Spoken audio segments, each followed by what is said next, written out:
Rose, okay ka lang? Oo, okay lang ako. Sige na. Papasok lang ako saglit, ha?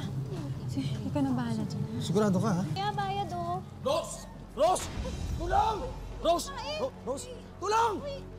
Rose! Tulungan niyo kami! Rose! Tumawag kayo, tulong! Rose! Bigla lang bumagsak eh!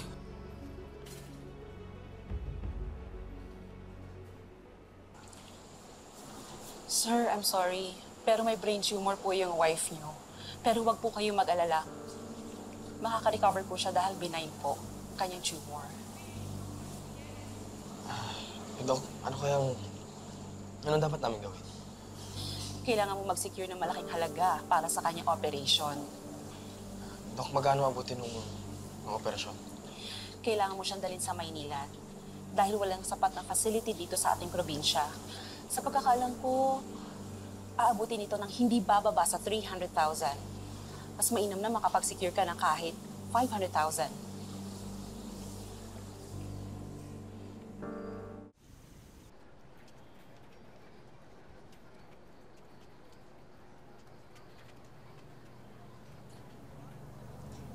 Mr. Billones?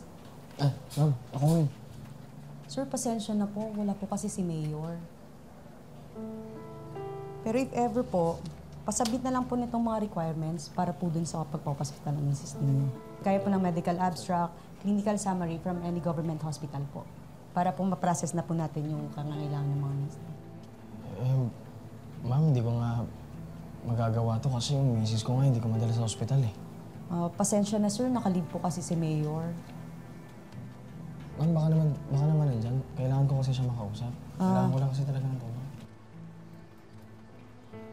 Ito sir, galing po sa office ni Mayor. Pasensya na po kayo sir.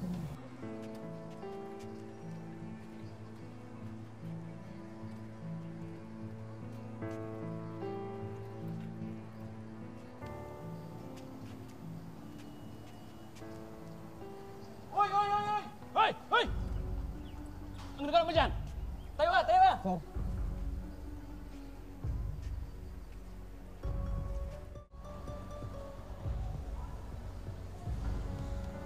Wala, sir, wala. Nandito kasi ako, sir, kasi sa totoo lang, nagbabaka sakali ako. Natin ko kasi opisina dito magbukas. Hingi sana akong tulong, yung asawa ko kasi may tumor. Ganun ba? Ba't tayo pumunta doon sa istasyon ng radyo? O di kaya bumiyahe ka, butang naga. Dito, wala kang mahingi ng tulong. Sige, kuya, salamat. Puso ko ba'y titibok pa kung ang aking sintay lilisan na? Kulay ng paligid at ganda ng tanawin, di na magiging maganda sa aking paningin.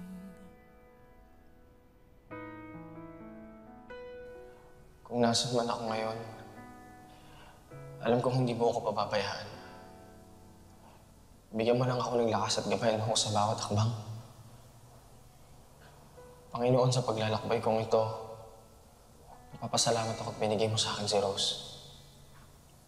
Dahil sa kanya, naging makabuluhan ang lahat. At kahit anong nais mong gawin, gagawin namin. Hiling ko lang sa inyo, bigyan mo kami mas mahaba pang panahon para magkasama.